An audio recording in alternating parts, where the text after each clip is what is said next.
नमस्कार दोस्तों, मेरा नाम है पवन सोनी और आप देख रहे हैं मैथ सॉल्यूशन। आज का जो हमारा टॉपिक है वो है पीयूष परवार से रिलेटेड हमारा चैप्टर नंबर 6, जिसकी जो समरीज चल रही थी ना। हमारे आज के चैप्टर का नाम है राजस्थान की गौरव।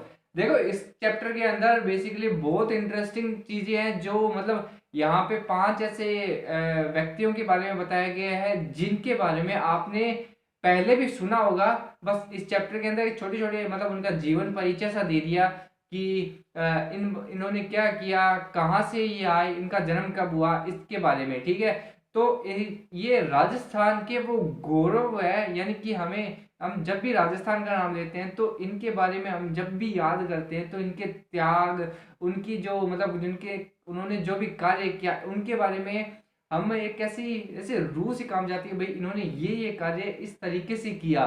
ठीक है, जैसे राजस्थान के बारे में कहा भी जाता है कि जैसे एक कहावत है उनकी, वो कहावत इस तरीके से है कि यहाँ पे न तो हीरा पैदा होते हैं और न ही यहाँ पे केसर। ठीक है, ना तो यहाँ पे केसर उगता है, ना ही मतलब हीरे। यहाँ पे वो व्यक्ति जन्म लेते हैं, ठीक है, जो युद्ध भूमि के अंदर अपना सिर कटने के बावजूद भी लड़ते रहते हैं। यानी कि कहावत कुछ इस तरीके से है, केसरी न निपजे अठे, न हीरा निपजत, सिर कटिया खग सामना, इण धरती उपजंत। यानी कि इस तरीके से एक कहावत है, बहुत ही शानदार। यानी कि ना तो हीरा ना केसर, यहाँ पे वो वीर उपजते हैं, यानी कि जन्म लेते हैं, जो सिर कटने के बावजूद भी इस धरती या वीर भूमि के लिए अपने त्याग व बलिदान कर सकते हैं। यानी कि इस तरीके से बहुत शानदार हमारे राजस्थान के बारे में कहा जाता है, तो हमें गर्व होना चाहिए कि हम राजस्थान से हैं। तो उसके बाद हम इसके पूरे चैप्टर को स्टार्ट करते हैं। देखो, यहाँ पे क्या होता है, नहीं, जब भी हम व्यक्तियों के बारे में बात करते हैं तो उनके जो वहाँ पे जहाँ भी उन्होंने समाधि ली वहाँ पे उनके मेले लगते हैं बहुत सारे। जैसे जो जातरू होते हैं ना, यानी कि भक्त लोग, वो वहां पे आते हैं और वैसे धोख लगाते हैं, जैसे कि बाबा रामदेव जी के बारे में है। ठीक है, तो अलग अलग जैसे कहीं मेले लगते हैं, कहीं पे कुछ और। अब देखो, बात करते हैं देवनारायण जी के बारे में। बेसिकली देखो, देवनारायण जी कौन थे, उनका जन्म कब हुआ, और वो मतलब उन्होंने ऐसा क्या किया जिसके बारे में वो इतने ज्यादा चर्चित है। देखो, सबसे पहले बात आती है कि देवनारायण जी का जन्म हुआ था विक्रम संवत 1097 को। वो एक नागवंशीय गुज्जर थे, गुज्जर परिवार से मतलब नाता खाते थे। तो बगड़ावंत कुल से बिलोंगिंग करते थे। ठीक है, नागवंशीय गुज्जर, इसलिए उन्हें भगवान विष्णु का अवतार भी माना जाता है। देखो, फिर राज्य क्रांति की उन्होंने अपने जो अत्याचार हो रहे थे ना, अपने जो मतलब एक शहर था गोठा, वहां पे, तो उस अत्याचारों को मुक्त करके जो देवनारायण जी है, उन्होंने राज्य क्रांति फैलाई उस जगह के अंदर। तो देखो, अब स्टोरी देखो किस तरीके से है कि राणा दुर्जनसाल जो थे ना, वहां के अत्याचारी थे, जो मतलब उनका अत्याचार दूर दूर तक फैला हुआ था। तो फिर उनकी जो माता थी ना, माता सोडी, वो क्या करती है कि उन्हें अपने देवास ले जाती है और उन्हें मतलब उनका लालन पालन, उनकी जो शिक्षा होती है वो सारी की सारी उनके देवास में होती है। जैसे उन्हें जैसे कि शस्त्र या शास्त्र, उन दोनों का भी ज्ञान देना, उनको मतलब बहुत शानदार तरीके से उनका ज्ञान दिया। उसके बाद उन्हें जैसे कि जो जड़ी बूटियां, औषधियों का ज्ञान होता है वो भी उन्हें दिया गया, जो देवनारायण जी थे उनको।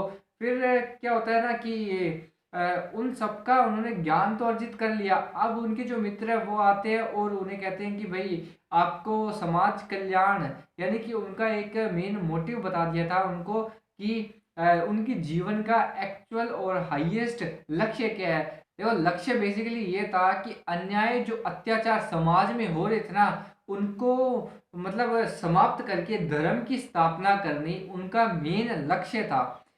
अब फिर देखो क्या होता है ना कि जो देवनारायण जी है फिर अपने गोठा आते हैं, उनके अत्याचारों को, जो दुर्जन साल के अत्याचार थे, उनको एक एक कर उनके जो साथी थे, मतलब जितने भी सैनिक वगैरह वगैरह उन उनके रिलेटेड, ठीक है, साथी, उन सबको मार गिराया, यानी कि उनको परास्त किया। उनके हथियारों से ही जो भी मतलब इस्तेमाल कर सकते थे उन्हें परास्त करके फिर दूसरा काम तो ये किया कि उन्होंने गोबर और नीम इन दोनों का महत्व तो समझाया समाज के अंदर कि आप इनका यूज करो, जिससे आप स्वस्थ रहोगे। साथ के अंदर अपने दैनिक व्यवहार में इन्हें यूज करने के लिए प्रोत्साहित किया। अब देखो इसका फिर क्या होता है ना कि अब जो देवनारायण जी की पूजा किस चीज से की जाती है, वो है नीम के पत्तों से उनकी पूजा पाठ की जाती है। यानी कि जो देवनारायण जी का है उन्हें भगवान विष्णु का अवतार माना जाता है और उनकी पूजा होती है नीम के पत्तों से। फिर देखो वो क्या करते हैं कि उनका जो राजा जय सिंह थे ना, एक बार क्या होता है ना, राजा जय सिंह की एक पुत्री पीपलदे थी, वो बीमार हो जाती है। फिर उनका इलाज करने के लिए उन्हें बुलाया जाता है कि फिर उनको तो नॉलेज थी भाई जड़ी बूटियों की और बीमार आदमी को सही करने की, तो उन्होंने काफ़ी ऐसे चमत्कार भी दिखाए और उनका जो पीपलदे थी ना, जो अत्यंत बीमार थी, उन्हें स्वस्थ किया। और बाद में क्या होता है, वो पीपलदे से ही विवाह कर लेते हैं। और ऐसे काफ़ी समाज के अंदर ऐसे काफ़ी सारे चमत्कार भी दिखाए। अब देखो आगे हम बात करेंगे बाबा रामदेव जी के बारे में। देखो बाबा रामदेव जी के बारे में आप सब लोग पहले से ही परिचित हो। देखो बाबा रामदेव जी के बारे में ऐसे समझो कि पोखरण के पास, आप पोखरण का नाम सुना है ना आप सबने।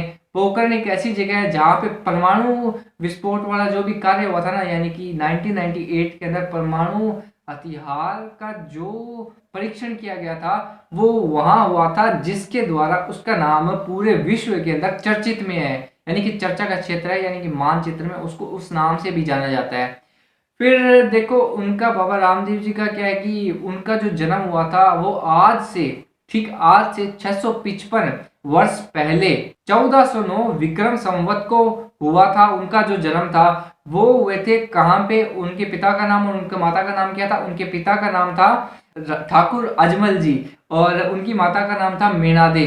ये मतलब उनके माता पिता है। और कहा जाता है कि ऐसा सुनने में एक कहावत सी है राजस्थान के अंदर कि पूतरा पैर पावने दिखे को चरितार्थ करते हुए उन्होंने क्या किया कि उफनते दूध को दिखाया और जो माता मीणा दे को चमत्कार भी दिखाया।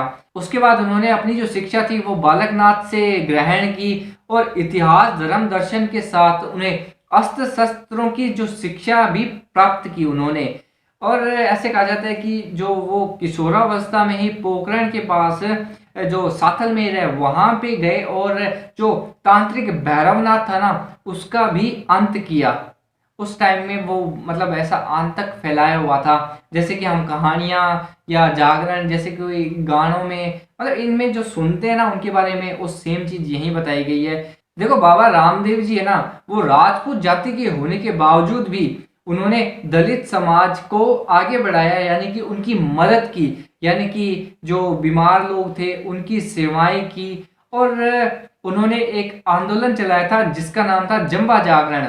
उन्होंने उस आंदोलन को क्या किया कि उसके अंदर जो दलित समाज के जो लोग थे ना उनके अंदर एक जागृति फैलाई कि भाई आप हमेशा अच्छी और अच्छे प्रवृत्ति वाले व्यक्ति बनो, प्लस उन्हें समाज से एक अच्छा दर्जा, क्योंकि उस टाइम क्या था दलित समाज को कोई ऐसे नीची जाति के समझते थे सारे के सारे कि भाई ये कुछ नहीं कर सकते, ये मतलब ऐसा ही है। मतलब दलित समाज को जिस तरीके से उस प्रवृत्ति को बदलने के लिए और अच्छाइयों को आगे बढ़ाने के लिए उन्होंने इस आंदोलन को जंबा जागरण को चलाया। अब देखो आगे क्या होता है कि जो जंबा जागरण का जो भी कार्य था ना वो मेघवाल जाति के द्वारा ही किया जाता है, यानी कि उनके द्वारा ही पूरा जो कार्य है वो किया जाता है। और कहते हैं कि एक मेघवाल जाति की एक स्त्री जिसका नाम था डालीबाई, ठीक है, उन्हें वो अपनी धर्म बहन के रूप में स्वीकार करते हैं, यानी कि धर्म बहन बनाते हैं उन्हें। और साथ में कहते हैं कि जब समाज के अंदर हैजा और अन्य ऐसी मतलब खतरनाक बीमारियां फैल जाने के कारण उन्होंने अपनी पत्नी को छोड़कर समाज कल्याण के लिए अपना जो योगदान है वो देना शुरू किया। और उसके बाद बाबा रामदेव जी जो है वो एक सिद्ध योगी वेद की चिकित्सा से परंपरागत थे, यानी कि उन्हें मतलब दवाइयां भी बनाने आती थी और प्लस उन्हें औषधियों का भी अच्छी तरीके से ज्ञान था। देखो इसी कारण जो विकलांग लोग थे उनने उनकी बीमारियों को ठीक किया। जो समाज में फैल रहा हैजा और जो कुष्ठ रोग था उन बीमारियों को ठीक करके उन्होंने समाज में चमत्कार दिखाया, जिसे हम पर्चा भी बोलते हैं। जैसे समाज के अंदर एक चमत्कार दिखाया, जैसे कि एक लून वाला किस्सा हुआ था कि जो मिस्री को लून में चेंज कर दिया था। और देखो इसके साथ साथ 5 पीरों के कटोरे मक्का से पल भर में लाकर उनके सामने रख दिए। देखो उसके साथ साथ जो नेतलदे की पुंगुता को भी ठीक करना, सारथी को तथा अपनी बहन सुगना के पुत्र को जीवित करना उनके मतलब ऐसे प्रमुख पर्चों में से एक है। और इसी के अपना उद्देश्य मानकर समाज कल्याण में अपना योगदान दिया और सिर्फ 33 वर्ष की आयु के अंदर उन्होंने ये समाधि मतलब ले ली थी। देखो अभी हम बात करते हैं संत जम्बेश्वर जी के बारे में। देखो संत जम्बेश्वर जी के बारे में कहा जाता है कि उनका जो जन्म हुआ था वो पीपासर गांव के अंदर हुआ था। वो कृष्ण जन्माष्टमी के दिन पैदा हुए थे और वो ऐसे व्यक्ति थे जो प्रकृति प्रेमी प्लस अपने जीवन को जीने के तरीके को समझाया करते थे। उन्होंने इसी के चलते 29 ऐसे नियम बनाए जो जीवन जीने के तरीके को स्पष्ट करता है। और उन 29 नियमों को फॉलो करने वाले जो व्यक्ति होते हैं वो बिश्नोई होते हैं। बिश्नोई का मतलब होता है 20+9। इसके साथ ही साथ कहते हैं कि उन्होंने जो सिकंदर लोदी थे उनको गो हत्या करने से राजी कर लिया कि आप गो हत्या न करें। और कहा जाता है कि वो बाल्यकाल से ही चिंतनशील प्रकृति के थे, यानी कि प्रवृत्ति के थे। जब उनकी उम्र 34 साल की हो जाती है तो उनके माता पिता की डेथ हो जाती है। तो उन्होंने अपनी जितनी भी सारी संपत्ति थी, ठीक है, तो उनको क्या होता है कि दान में कर देते हैं और लोग उन्हें प्यार से क्या कहते हैं, जामोजी कहते हैं। इसी का मतलब एक छोटा ब्रीफ सा एक डिस्क्रिप्शन था इनका। इसके बाद इनके ऊपर चर्चित ये है, एक कहानी है बहुत ही ज़्यादा इंटरेस्टिंग, उनके बारे में देखते हैं। देखो इसके पहले मैं आपको बताना चाहूँगा कि जो जाम्बोजी थे वो प्रकृति प्रेमी मतलब व्यक्ति थे, जो मतलब उनके बहुत सारे ऐसे अनुयायी भी बने और उन्हें फॉलो करने वाले प्रकृति की रक्षा करते हैं। इनके ऊपर एक थोड़ी इंटरेस्टिंग कहानी है हमारे टेक्स्ट बुक के अंदर। देखो कहानी कुछ ये है कि राजस्थान के जोधपुर के अंदर एक महाराज थे। आपने मतलब ये पहले भी कहानी सुनी हो सकती है तो रिलेट करना। मतलब जोधपुर के महाराज ने क्या किया कि अपने राज्य जो कार्य होता है, यानी कि उनके लिए लकड़ियां आवश्यकता थी, तो वो क्या करते हैं अपने सैनिकों को कहते हैं कि जाओ जाके लकड़ियां लेके आओ। तो फिर वो सोचते हैं यार ऐसी कौन सी जगह है जहाँ पे हमें सबसे अच्छी लकड़ियां मिल सकती है हमें अपने राज्य कार्य के लिए। तो फिर वो एक गांव को चुनते हैं, उस गांव का नाम था खेजड़ी। कहते हैं कि यार यहाँ पे खेजड़ी के बहुत अच्छे अच्छे मतलब पेड़ है, तो हम वहां से हम लकड़ियां ला सकते हैं। तो वो सारे सैनिक वहां पे चले जाते हैं।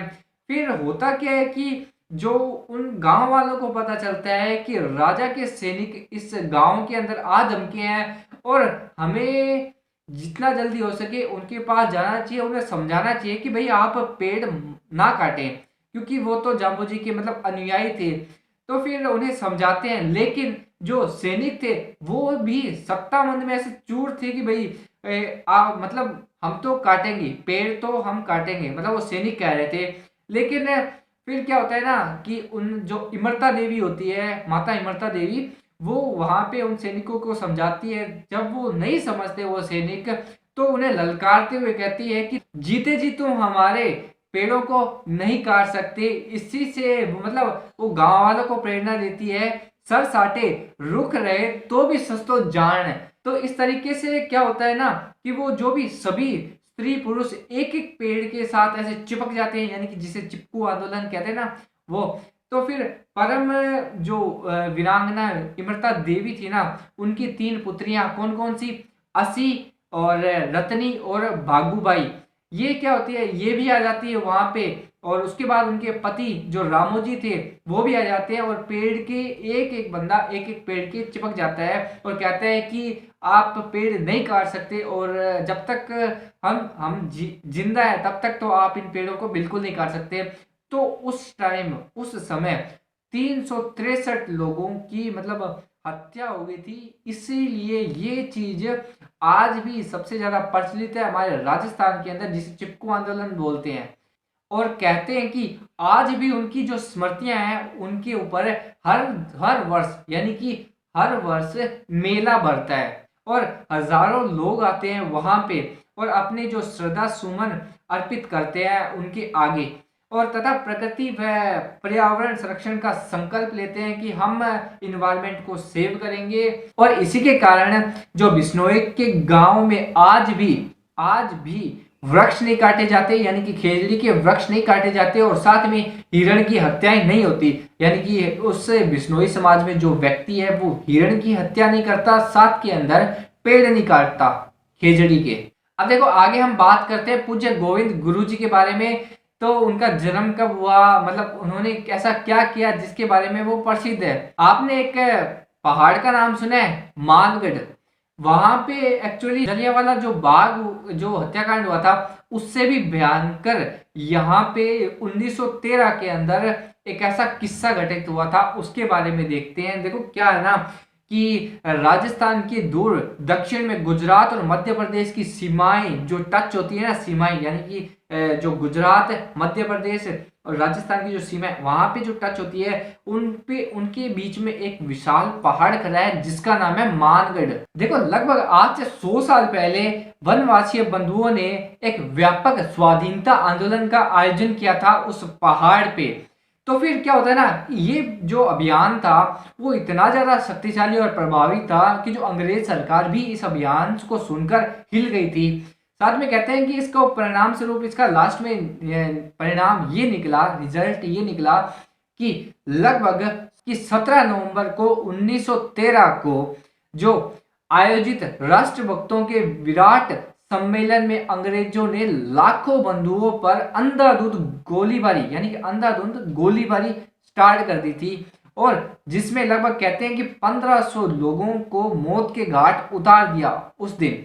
ये जो मतलब किस्सा हुआ था ना वो जलियांवाला बाग से भी ज्यादा भयानक और उससे पहले का है, जिसके शायद आप इतनी चर्चाएं आपने इसके बारे में नहीं सुनी होगी। लेकिन जो मानगढ़ जो मतलब पहाड़ है वहां पे आज भी उनकी मतलब धुनी को मतलब ऐसे टच किया जाता है, साथ के अंदर नारियल भी चढ़ाया जाता है वहां पे।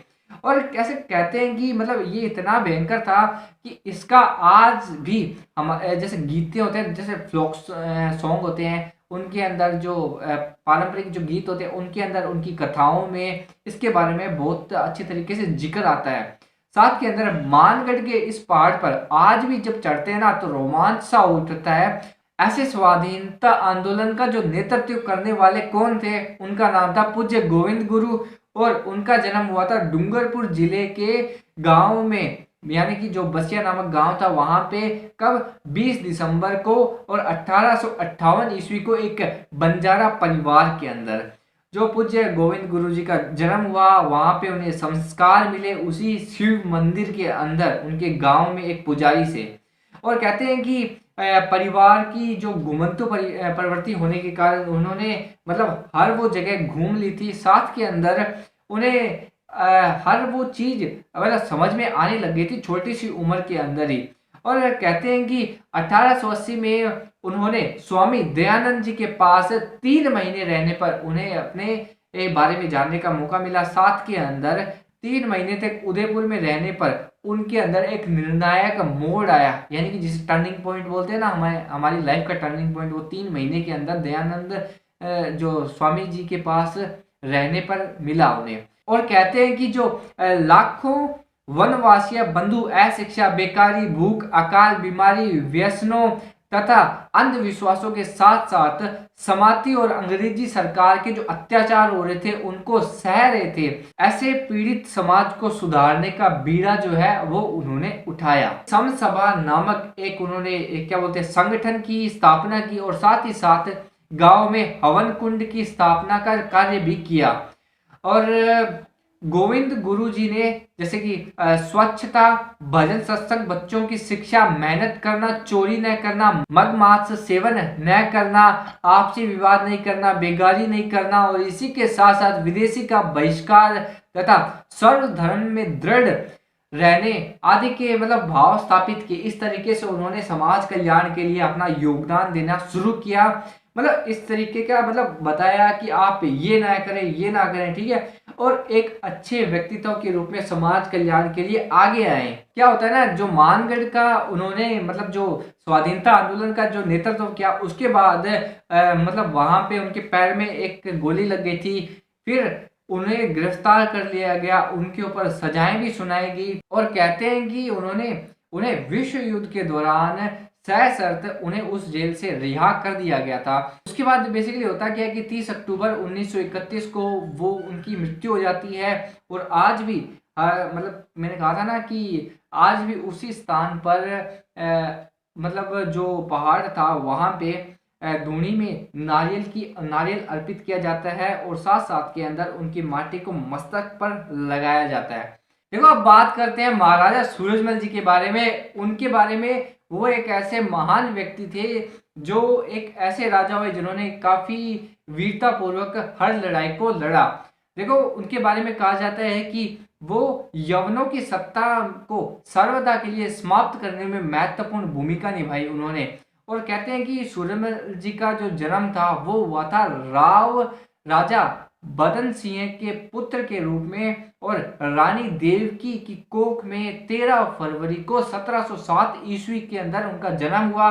और कहते हैं कि उन्होंने अपने ननिहाल में कामर में उनका जो जन्म था वो ननिहाल में हुआ था, कामर के अंदर। देखो जन्म से ही सूरजमल अत्यंत तेजस्वी थे और कहते हैं कि युवावस्था में आते आते वो सदृढ़ शरीर के साहसी योद्धा बने।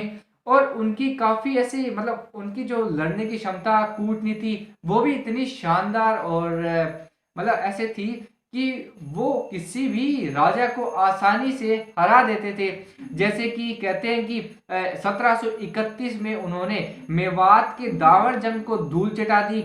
और नवंबर 1745 को उन्होंने अलीगढ़ के नवाब और मुगल बादशाह को युद्ध किया।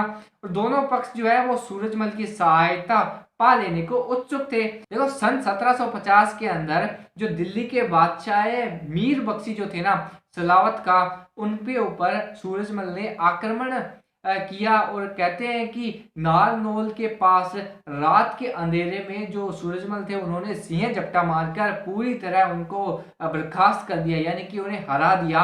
और उन्होंने मतलब कहा कि यदि तुम यहाँ से बचना चाहते हो तो हमारी 2 ही शर्तें हैं, वो मान लो।